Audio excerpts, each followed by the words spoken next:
So we have Sulaiman Ladani, who's our Artist of the Week. Join us. Great to see you.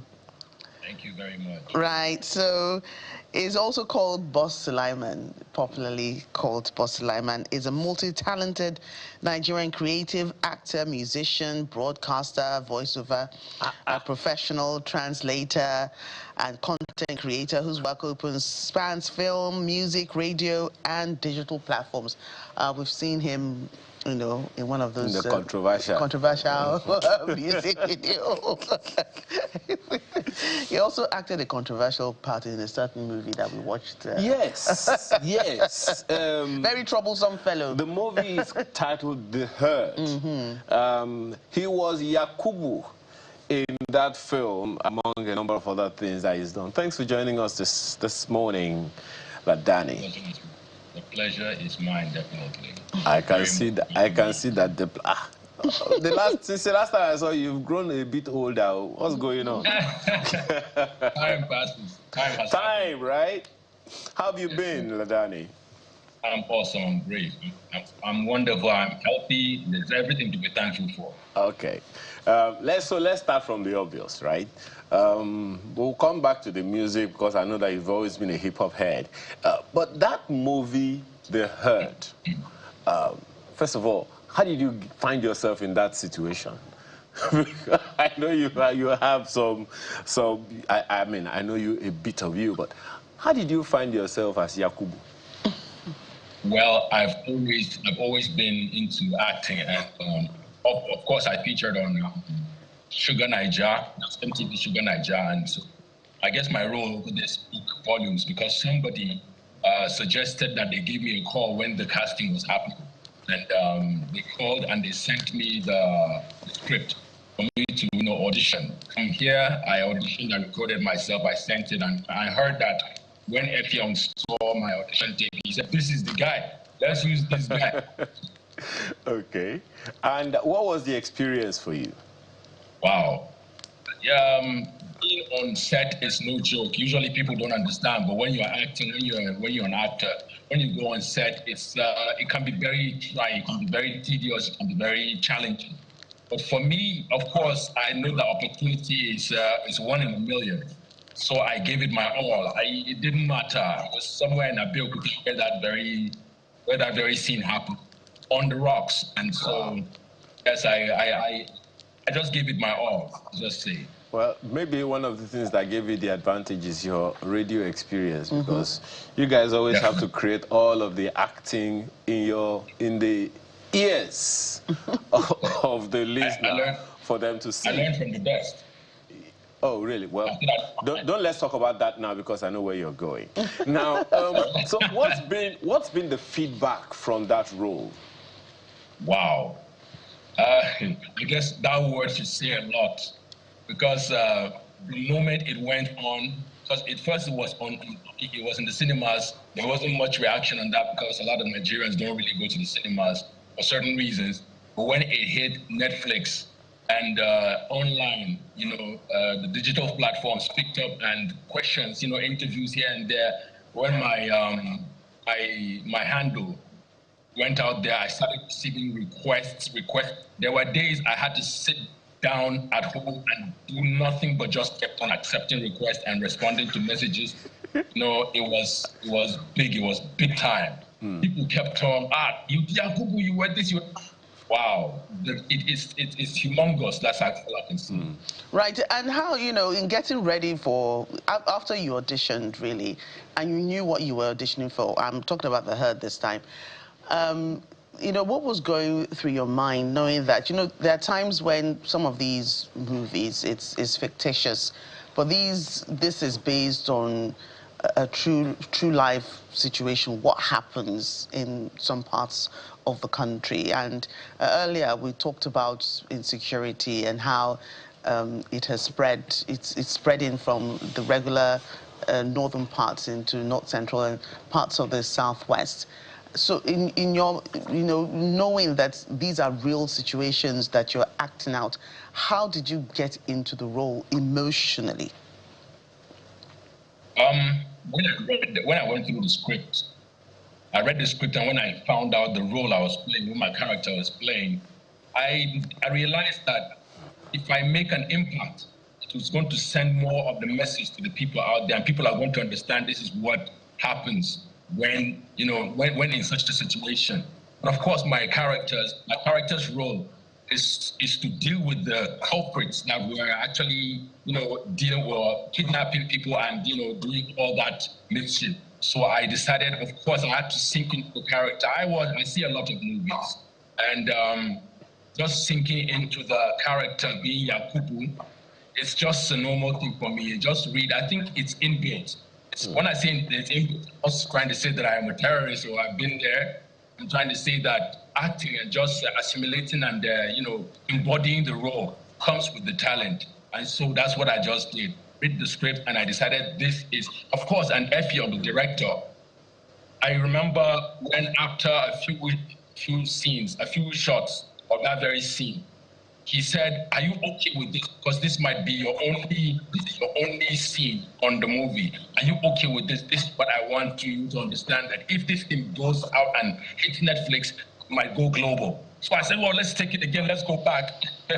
So yes, it's Epion. I hope he's watching. I'd like to thank you very much for the opportunity, and of course for his directional skills. I heard that was his debut as a director, but he did a wonderful job. He spoke to me and told me, "Look, this is what we expect," and I just embodied the role. That's basically what it was. When one of the things that a number of people would remember about that role that you played, in fact, I remember one of the comments that I saw or read about that role is that it seemed like we were promoting the idea of kidnapping and all of that, but you are saying that it is to the contrary, that you think that the role that you played was to discourage it. Tell us a little about that. Maybe it will give some better perspective to people. When I say to discourage it, is because when you find yourself, there's going to be a sequel, and I hope, I pray that there's going to be something that will include this question that you have said. That's why I said I hope everyone is watching, because this question really makes a lot of sense.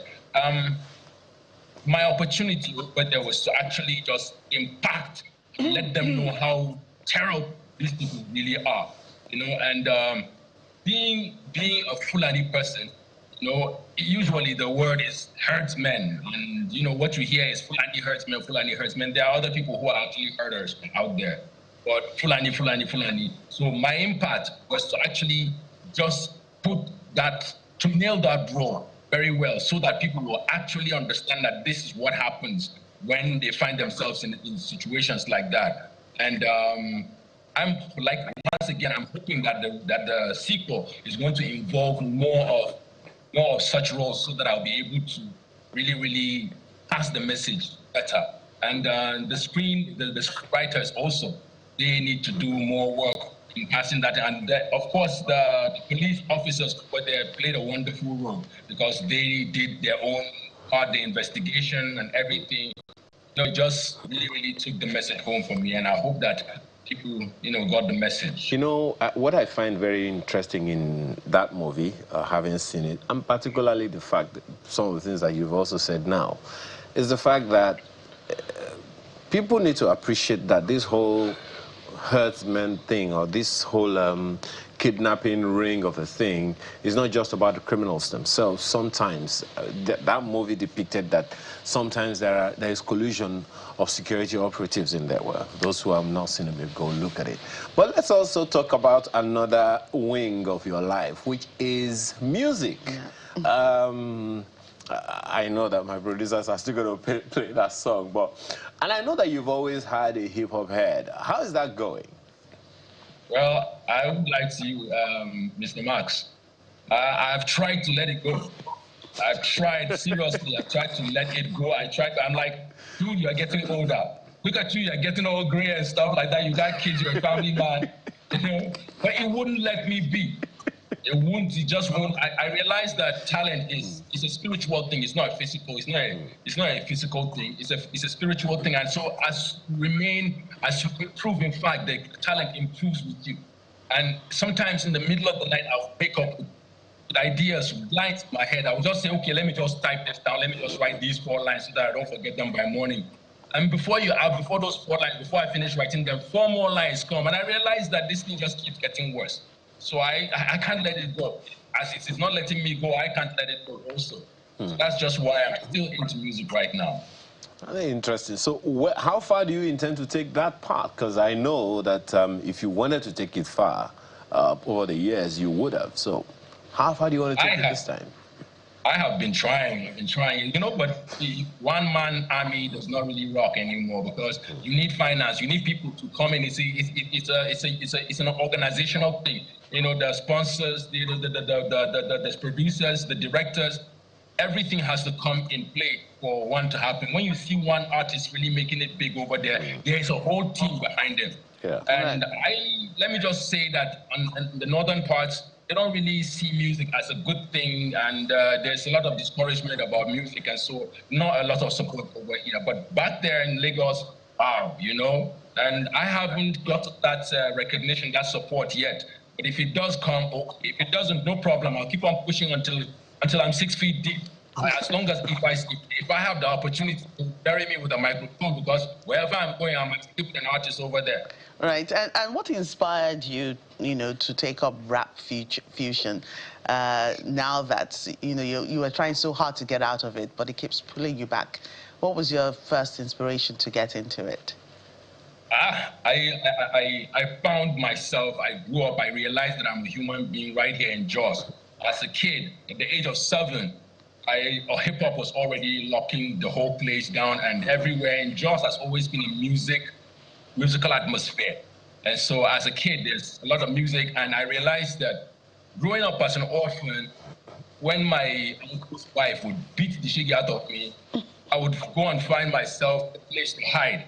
And the last piece of music I heard would be the only melody in my head, and I would cry my eyes out to the point where I would use the melody, that song that I heard, to be crying. And so it became a part of me, and rap music is, I guess, because of the pain I was going through as a child. I heard rap music, and I took it as an opportunity to just express yourself with a lot of aggression. And it was just people just voicing out whatever comes to mind. And it has always been for me to just voice out whatever I was going through. And so rap music became part of me. It shows me, let me just say. I can sing, but rap music does it for me more. Interesting. So, maybe, well, you are someone to ask this question. A lot of Nigerian music out there, all over the world, portray certain languages more, particularly Yoruba. Even if it's an Igbo singer or an Efik singer, there's always one Yoruba or the other in it. But this one that you've done, and I find it exciting, that even there's this popular, this one song that is someone sang for the president, and the guy was using a lot of Yoruba, and it's gone viral already. But now that you're singing with your language, and sincerely, I find it very, very exciting, very interesting. What do we need to do as a nation, from your experience, both as a broadcaster and as a musician, to scale up our cultural tourism, so to speak? Because the more we sing in these normal, local languages, or rather Nigerian languages, the more likely it is for those to go viral, and people all over the world will see the values that we carry as a people. The way I see it, we are Africans. We already have our own mother tongue. And fortunately, I can say fortunately, the lingua franca generally in Nigeria is English. We use English to communicate, to connect with other people who don't understand our language. You're Yoruba, I am Hausa. We cannot communicate. You can't communicate with me via your own language. The same, vice versa, but with English. But with us being Africans, the world will not respect us if we only use English to communicate our artistic abilities. And so bilingual it's a thing. I think it's extra creative for you to actually write something in your language and actually be able to rhyme with it, make vision with it, be on beat with it. It takes a lot. But if you are gifted, if you have the talent, if you have the opportunity, the first time I met Olamide, I told him when he, you remember we were at TBC together and Radio Continental together. When he came for an interview, I was hosting the show, Niger Fiesta. When he got there, I told him, dude, this is a song, that's Eniduro. I told him this is an amazing piece. Please keep it. Don't try and go English because a lot of people are going to keep on telling you, why are you going, why are you going your language? Why not go English straightforward so that the international community will recognize you? I think we already have what it takes. We cannot communicate. We cannot compete with Americans when it comes to rapping in English. It is their own. We got it from them. We cannot compete with them. The best thing we can do is to communicate with our own. And you and I know that doing something, just like you said, in Yoruba, the guy that did something for the president using Yoruba, you know that it sounds much better than somebody doing just English.